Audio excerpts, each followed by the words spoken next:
I decided to go on a walk at night and ended up in a forest. This thing still haunts me to this day. Let me start this off with some basic information. I was 16 while this happened. My home life and relationship with my parents wasn't the best. I found that night's stroll through our small city was quite calming for me. So that's what I did that night. After a huge argument with my parents about God knows what, I decided to go on a walk. I grabbed my headphone and put on my shoes. I did all of that as quietly as possible. My room was located on the ground floor of the house, which made it easier for me to sneak out. I connected my headphones to my phone and played some music right after I left through my window. I was on the outskirts of the city, right next to the forest. In all my life, I heard numerous stories of the said forest. Some say that it's haunted, and others say that some weird and deadly creatures live there. This is all bullshit, I thought every time I heard another tale about this place. I looked at the time on my phone, and it was 2:40 a.m., so I decided to head inside that forest.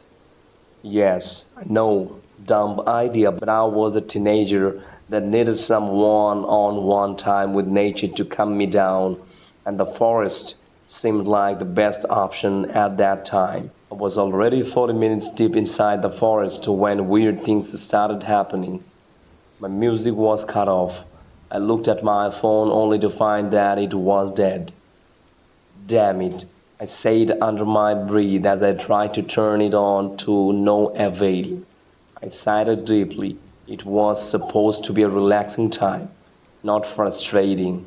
In that second I heard the bushes to my left rustle. I immediately turned to look that way but saw nothing. Probably a rabbit, I thought, and turned to the direction which I came from. Good thing that I was following the main path.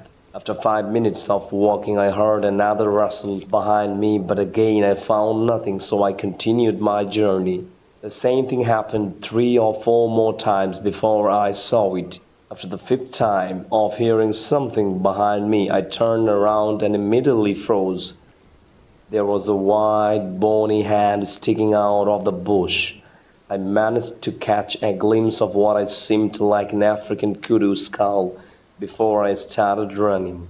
I was terrified. Right after I started sprinting, I heard a horrifying cry and the patter of four legs. So now I was out of the forest and in the middle of abandoned train tracks. I frenetically looked around for the creature that was chasing me previously. I only saw a glint of white eyes on the edge of the forest, watching my every movement. I stared back at the monster for a few seconds before running along the train tracks. I made it home as quickly as possible and locked my window right away. I didn't sleep that night at all. I was too scared by what I saw. Now I'm 20 years old and I never told anyone about that night. I'm always on the run, switching cities trying to escape, but it always seems to find a way back to me. Day by day I hear and see it getting closer. I hear the horrifying sounds it makes. I see its face and feel that haunting presence. To whoever reading this, don't make the same mistake. If anyone tells you to not enter some place, just listen. I didn't and now I'm paying the price. If you're reading this, I'm already gone. 3:45 a.m. and I hear this creature scratching on my bedroom door. There's no escape, so I will just accept my fate. I guess it got tired of waiting. It must have figured that I wasn't going to go into that closet, that I wasn't getting off my bed, because my closet door creaked farther open. Milo sat upright and was gently pushed out of the closet. He slumped over right by the edge of the closet's entrance. Again, I believe I saw something, and I saw something causing Milo out of the dark. Maybe it was its arms, hands, and it was something. It was oddly quick and bent in unnatural ways, like a knitted tube. Like the closet's confines couldn't contain whatever was within. I can see it when I think about it. When I try to remember it, I try to describe it. But I just can't. It's almost as if I'm not allowed to do it. With Milo sitting outside the closet being placed there, it was clear to me there was something in that fucking closet. It wasn't my imagination, it was really there. I figured that tipped me over the edge because despite that fear, despite being terrified enough not to do that things in that way, have managed to shout a scream for my parents. When I heard their steps racing against the wooden floors, I took a chance and leapt out of bed, dashing for my bedroom door. As I opened it, I was met with the sight of my worried parents. I wasted no time in telling them I saw a monster in my closet and it took Milo.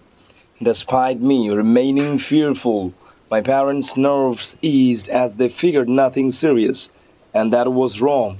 I had never done anything like that, screaming for them in the night. I'm guessing they were glad it was just some figment of my imagination, maybe just some bad dream, but it wasn't. As my dad picked me up, the two of them walked into my room. I hadn't noticed it, but the closet door had been closed and Milo was placed atop my bed, like he was there all along. When my mother grabbed my teddy bear, she told me, in a reassuring tone, as if I couldn't see it for myself, "Thomas, Milo's right here." I was so fixed on what I had seen, I didn't recall going to sleep. It wasn't a dream. I know it wasn't, and I'm sure as she wasn't staying in that room, and not even with Milo. I don't remember why, I just knew. I didn't want to be around him. Maybe it was because he would be a constant reminder of what I saw. Maybe I didn't know. I wasted no time in reaffirming what I saw, recounting every detail as best I could. It was so clear to them that I wasn't going to be able to sleep anytime soon, especially by myself. My parents took me to their room, and I opted to leave Milo behind. I didn't know what to think at that time. I just knew I felt safe, protected. As we went back to their bedroom, they nested me in between them. To reassure me, my dad said, "Don't worry, Thomas. You are not gonna see any monsters in here." And Mom went on to tell me good night, Thomas. For a few moments all seemed fine. Despite that, I couldn't help but stay up for a bit. I didn't dare move, let alone look around. I didn't want to risk seeing it again. I closed my eyes, telling myself, and that maybe, just maybe, it was just in my imagination. I found comfort in the snores of my parents. My worries were eased by it. Knowing that they could sleep, I felt that maybe, and I could too. That movement of reprieve was short-lived. I was woken up by the shuffling of my dad. His movements led to him pinching the skin on my arm, and we all sat up. "Jacob! Look, Jacob! Just look at that!" shouted Mom, as she frantically pointed at the closet door. My dad switched the lamp on and rubbed his eyes. As he looked at where Mom had pointed, their closet door was easing open. It was slow, so slow that you might have been thought it was just your imagination. Except, after a while, it was clear that it wasn't. You'd be sure to notice the growing distance at some point. We all watched in silence as it did. My dad was quick to get his gun out of the nightstand. He must have assumed it to be a burglar or something. He aimed at the closet door and said, "You better come out slowly. If I gotta go in there, then it ain't gonna be pretty." The door abruptly stopped and creaked loudly in response. Those pale managed arms bared itself again, and this time it again placed Milo just outside the closet door. My parents froze for a moment. I figured they couldn't believe it, and I figured that the thoughts racing in their mind led them to freeze. After it placed that teddy bear down, I started to look toward my mom. I could have swore I heard her whisper my name. I had thought she intended to question me, to confirm that this was what I was talking about. Except when I turned to my answer to my mom, she wasn't even looking at me and her mouth was closed. With widened eyes, she stared at that closet. She didn't say my name. We all looked at one another for a moment. After we all heard loud shots rung in my ears. My dad had emptied his gun into that closet. We didn't hear anything or see anything happen. It was just eerily quiet, and it would have been for some time had it not been for my mom. Jacob, where is the window? My dad was a bit dumbfounded by the question. He looked to where she pointed again. There was just a wall there. My dad cautiously got out of the bed and stared at that barren wall. He paused for a moment, no doubt wondering on what just happened. It's like he expected that window to come back, or questioned if there was even a window to begin with. It was only when he had noticed the bathroom door vanish too. Did he react? Well, I'm not sure. I would have done the same. I don't think I would have been able to grasp all that alone except what I was seeing. But they have did it. My mother had carried me, and together we all ran out for that room. And I didn't catch on then. But later on in life I realized it. Our exists were slowly disappearing. As we navigated through our house as rooms were suddenly just vanishing. When he dashed down the stairs we all looked to the front door, just whisk itself out of reality. I mean it's what I saw. And I didn't blink. It was just there like it should have been and in that same second position, and it was just gone. My mom and dad heard something on the stairs and looked back up. The sounds of multiple steps raised loudly down the stairs. I didn't get a chance to see it. My dad had snatched me from mom and ran toward the living room window. It hadn't disappeared like the rest yet. As we ran, I heard my mom's rising scream get silenced by a few sickening cracks. The sound of bones snapping echoed throughout the darkness. Each break was louder. It had lingered in my ears and froze my blood. When Dad brought me to that window, he threw me as hard as he could do it. I was confused and scared at that time. My dad had this horrid look on his face, riddled with fear and desperation. Did he know? I mean, how did he know to do that? Could have been luck. I'm not sure if I should be thanking my dad or cursing him. When I flew out that window, I saw the darkness swallow my dad.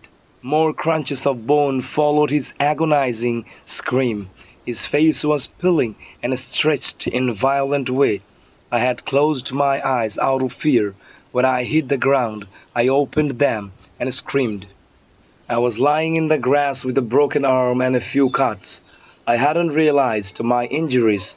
I didn't really feel them. I mean, I felt the subtle stings from the cuts, but not the arm. Maybe I was too fixed on the window or just being tossed through. I looked at the window and it was just broken. I looked for any sign of my dad, but he wasn't there. My dad wasn't there. It was dark, but I could still barely make out living room. I could see the shadows, silhouettes of the furniture, or at least I thought I did. I'm sure I did, because not long after, there was a moment when I couldn't see them. It was there. I realized it was still there, and that I needed to get away. When I tried to lift myself, it was then I realized that my arm had been broken. It was broken in multiple spots along my arm, bent and twisted into an odd ringed shape. My entire was disfigured. I grew uneasy just looking at it. It was like arm had twisted and looped like a clayey noodle that had hardened. I had stepped back and started running toward the street with tears running down my face.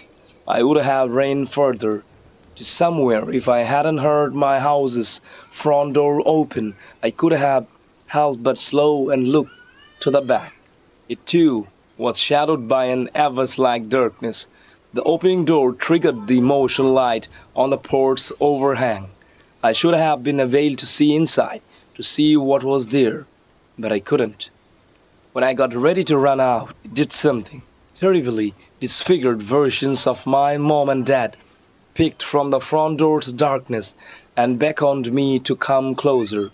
They would been seriously fucked up, and it was using them. You would might have expected me to have been happy or to run toward them, but I didn't. My parents sobbed and called as though they were being rapted. Those weren't my parents. It could have been, or maybe, through all that agony, they were there, calling for me. I don't know what to do anymore. I have been in and out of foster care homes ever since. Still dealing with that thing. The thing is, no one else sees it. I mean, it can't just be me. Me and my parents saw it too. There is no way we all could have just imagined it together. It keeps coming still, and every fucking time it shows, it's whatever it is, arrives from darkness and is constantly reaching for me, calling me with their faces and their voices, and each time it gets closer. I fear that soon it won't be confined to the darkness it resides in. I fear that it'll reach a point where it doesn't matter where I am or what I'm doing. Know that I was here. It wanted to take me away. I'm homeless and living out of my car, but not for the reasons you'd think. You see, I'm not what you'd call a stereotypical mama's boy. Never had any girlfriends, not many friends either. I was an only child who would spend all my time clinging to my mother.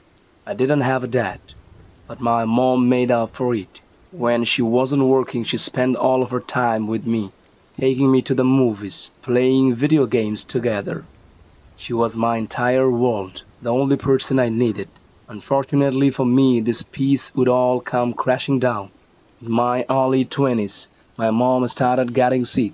I tried so hard to take care of her and prayed every single day, but things only got worse and the cancer would quickly take her life. Now, without hope and all alone, I spiraled into a deep depression. House notes, bills, it all rested on my shoulders now. It was safe to say that I was a deer in the headlights. I had no social skills and no relatives who were willing to help. Before I knew it, I was living in a house with no lights or running water. I was in the worst situation of my life and ended up in a dark place. To keep from falling into drugs or something even worse, I had to leave. One day I packed up my car and didn't look back. I drove for what seemed like forever, seeing more of the world than I ever had before. I met all sorts of people during my travels. Some freaks out, but others pretty cool. Literally everything was a new experience for someone who had been sheltered all of his life. But oddly enough, I didn't feel afraid at all. I did miss my dear mother, but there was a feeling of freedom with this new life. Until one day, something happened that forced me to consider finding a more traditional home. The story I'm about to share is one that most probably won't believe, but I know what happened and it will stick with me for the rest of my days. It all started around midnight on a lonely country road. There was nothing but cow fields and old barns as far as the eye could see.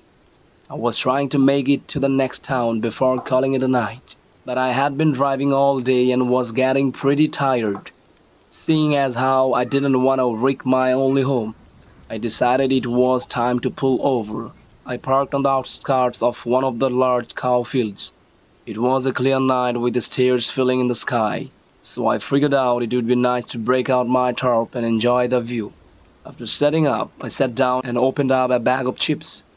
In moments like this, I always found myself thinking of my mother. I missed the times we shared together, which is why I had to leave.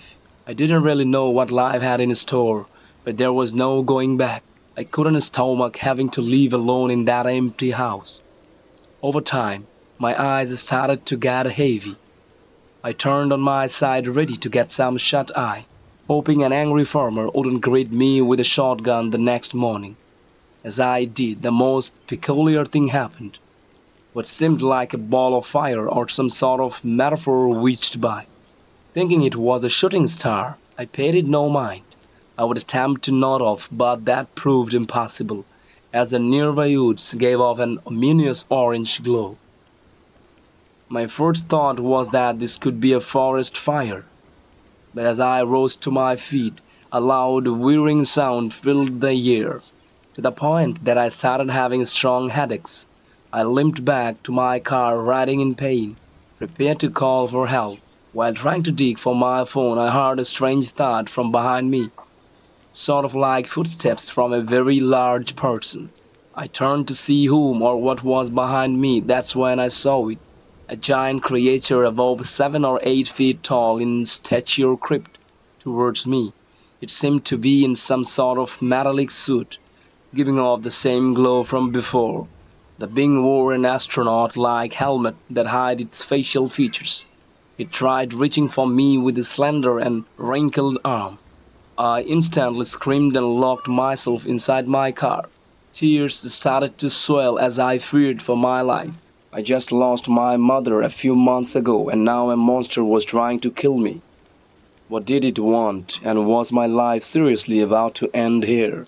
All these things swirled through my mind until I heard a voice, one that came from within my own head, speaking in a very kind tone.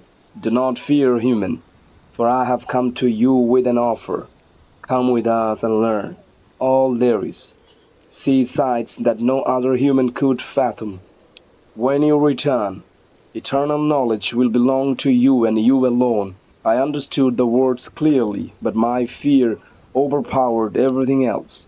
Before giving the offer any thought, I yelled to the top of my lungs, "No, Zoo, just leave me alone, go away."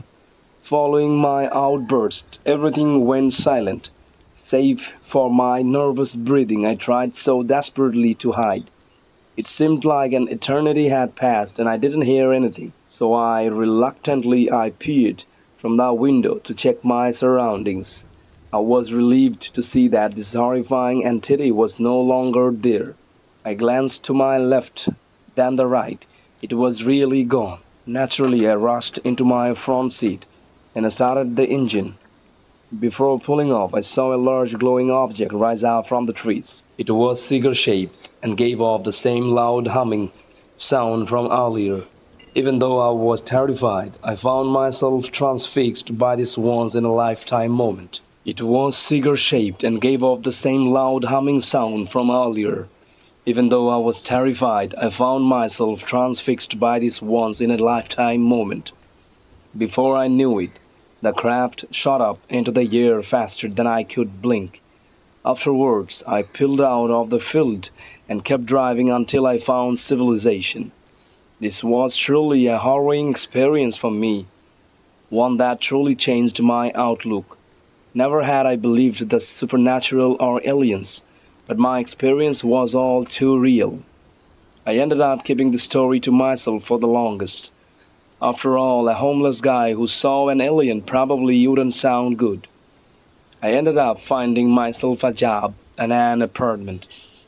No longer interested in the nomadic lifestyle. Presently, I have been started dating a beautiful waitress. Even though my life is pretty normal, I still have strange moments. Every once in a while, whenever I'm alone, I feel as if I can still hear the creature calling out to me, telling me that they are still watching and haven't forgotten me.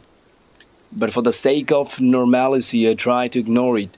I often wonder what would have happened if I went with them. Was it a trap to hurt me, or would they have really shown me all these amazing things? I guess it doesn't matter now, but I will never forget my close encounter on that dreadly farmstead.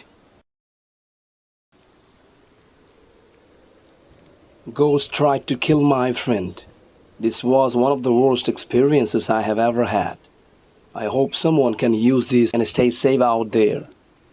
I have always been able to see entities I have called demons and spirits since I was a kid. I see demons or evil spirits or entities as black shadow figures that to me look like flourished. I have developed my skills over the years of how to see and understand these things. I was living in a homeless shelter at the time. It was religious based and had a drug rehabilitation program for convicts, lots of bad people. I would constantly see demons following people. I hated it. If a shadow figure is following you, it's a very bad thing. I was in a program for homeless men that would help us by providing a workplace that would fund the meals and housing as well as provided food and local resources to help us get things like health insurance.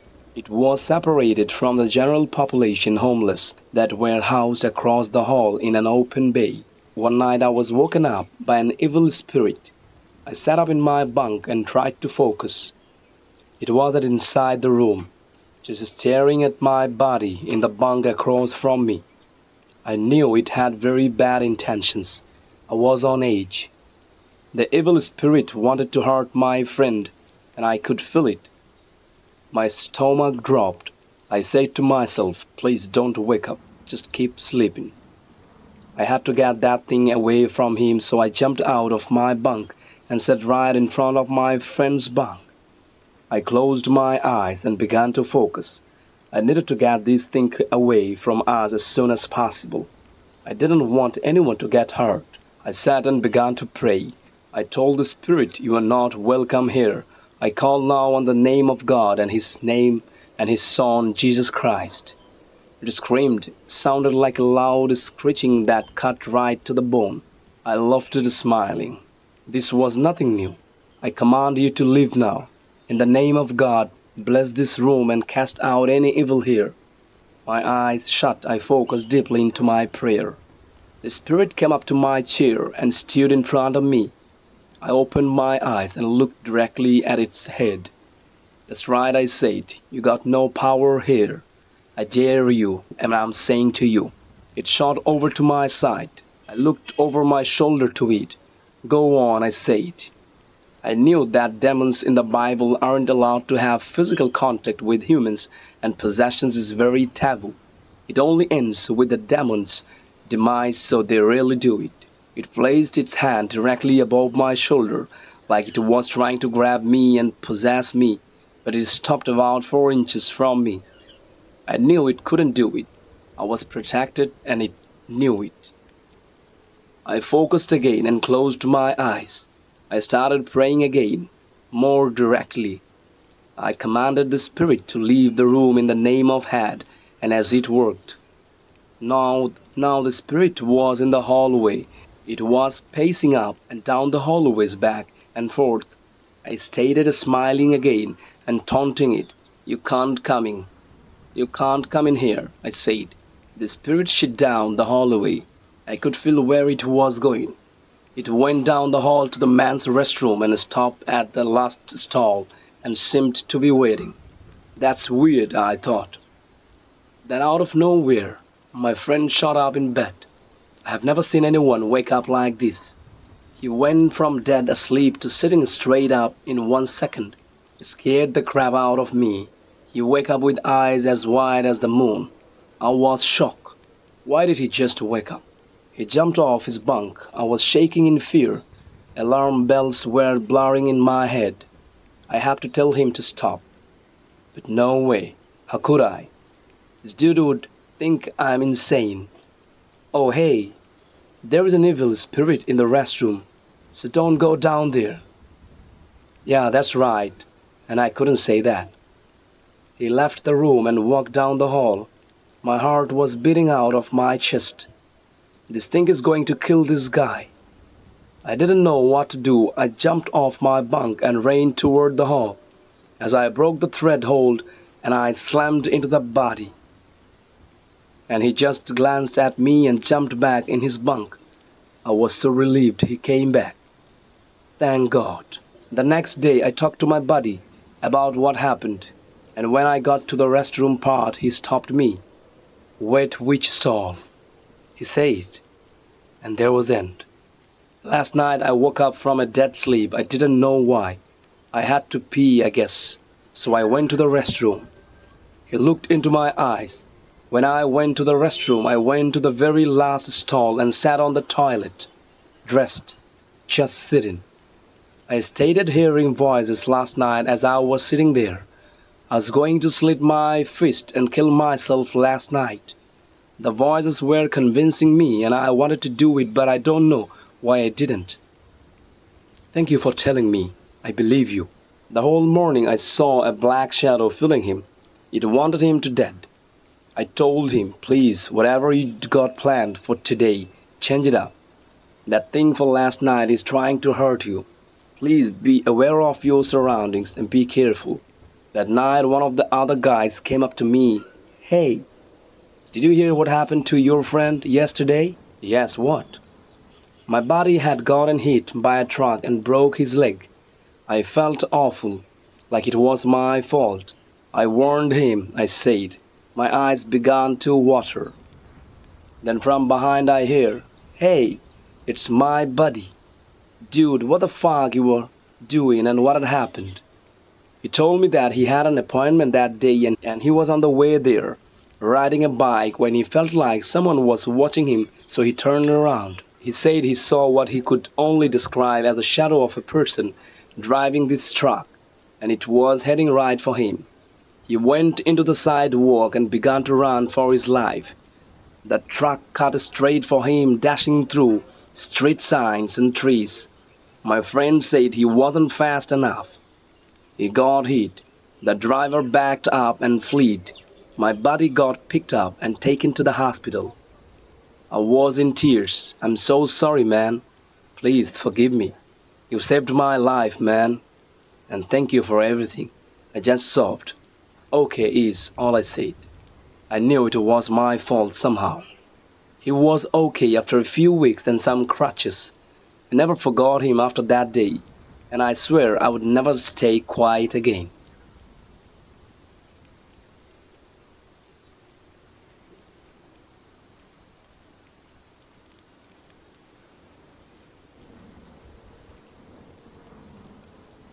Fate Finder.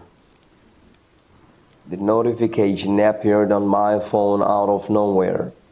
No download, no prompt, just a mysterious icon labeled Fate Finder.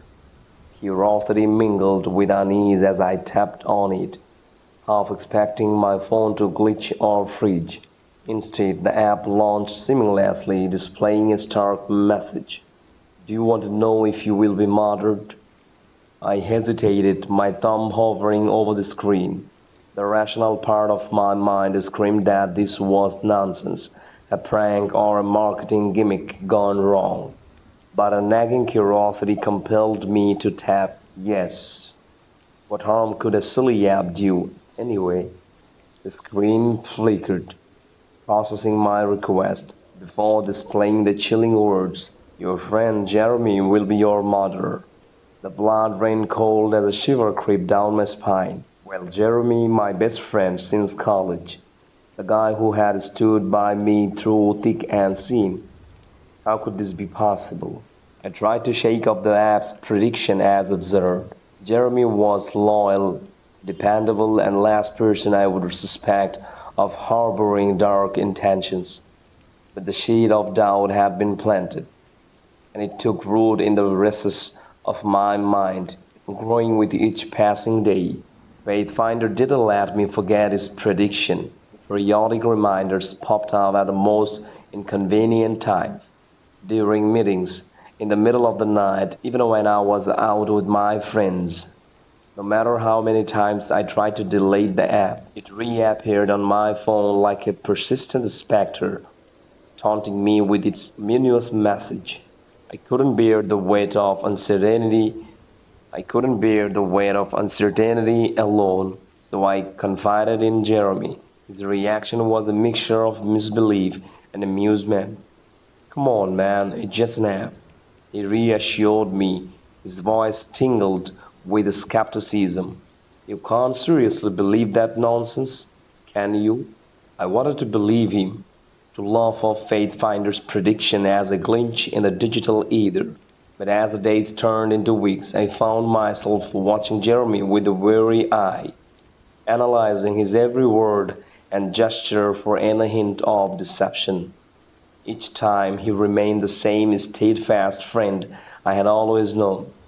His easy smile and infectious laughter dispelling my doubts for a time. One evening, Jeremy invited me over to his apartment for dinner. As we sat across from each other, savoring homemade lasagna and swapping stories, the weight of Faith Finder's prediction hung heavy in the air between us. I tried to ignore the growing unease in the pit of my stomach, but it was impossible to escape the app's relentless grip on my thoughts. After dinner, we retreated to the living room where Jeremy suggested we watch a horror movie to lighten the mood. I agreed reluctantly, my mind racing with unanswered questions and unspoken fears. The movie played on the screen, the sound of Eric music and distant screams filling the room with a palpable tension. Halfway through the movie, Jeremy excused himself to fetch more popcorn from the kitchen. Alone in the dimly lighted room, I tried to focus on the movie, to lose myself in the fictional horrors unfolding on screen. But Faith Finder's prophecy loomed large in my mind, casting a shadow over everything I held dear. Minutes stretches into an eternity as I waited for Jeremy to return. The silence was deafening, broken only by the distant hum of the refrigerator and the muffled sounds of the movie playing in the background. A sense of dread settled over me like a heavy blanket, suffocating me with its oppressive weight. Just as I was about to call out Jeremy, a piercing scream shattered the silence, echoing through the apartment with bone-chilling clarity. Adrenaline surged through my veins as I bolted from the couch, heart pounding in my chest. I raced toward the kitchen, dread crawling at my insides. What I found there defied all logic and reason. Jeremy lay sprawled on the kitchen floor, his body twisted at an unnatural angle, blood pooling around him in a dark, ominous puddle. Shock rooted me to the spot as I stared down at his lifeless form. Disbelief and horror warning within me. Was the app incorrect? The police arrived soon after, their questions a blur of noise in the haze of my fractured reality. They ruled Jeremy's death as a tragic accident, a fall down the stairs that had claimed his life in an instant. But I knew the truth, or at least I thought I did. Week passed in a blur of grief and unanswered questions. I buried myself in work, trying to drown out the nightmares that haunted my sleepless nights. But Faith Finder's prediction lingered in the darkest corners of my mind, a constant reminder of the fragility of life and the unpredictability of fate. One night, as I lay awake in bed, fermented my memories of that fateful evening, a notification from Faith Finder flashed on my phone. With trembling hands, I opened the app, half expecting to see Jeremy's face staring back at me from the screen.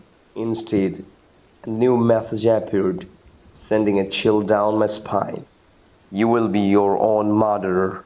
The words hit me like a slag hammer, and their implications too horrifying to comprehend. Had Faith Finder been right all along, not about Jeremy but about me?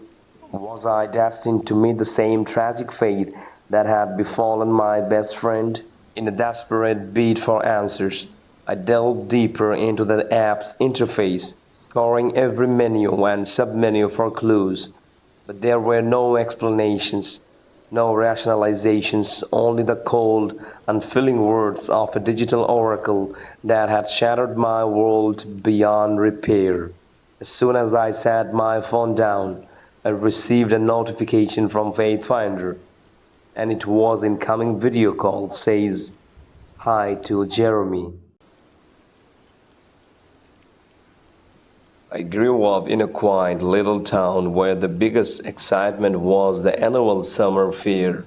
It was the kind of a place where everyone knew everyone, and nothing much ever changed until the night the flicker came. It started as a local legend. The elders would whisper about it, cautioning children to be indoors before dark. The flicker was said to be a spectral entity that appeared as a brief flash of light, often glimpsed out of the corner of your eye. Most dismissed it as superstition, a story to keep kids from wandering the streets at night. But those who had encountered it spoke of it with a harsh dread.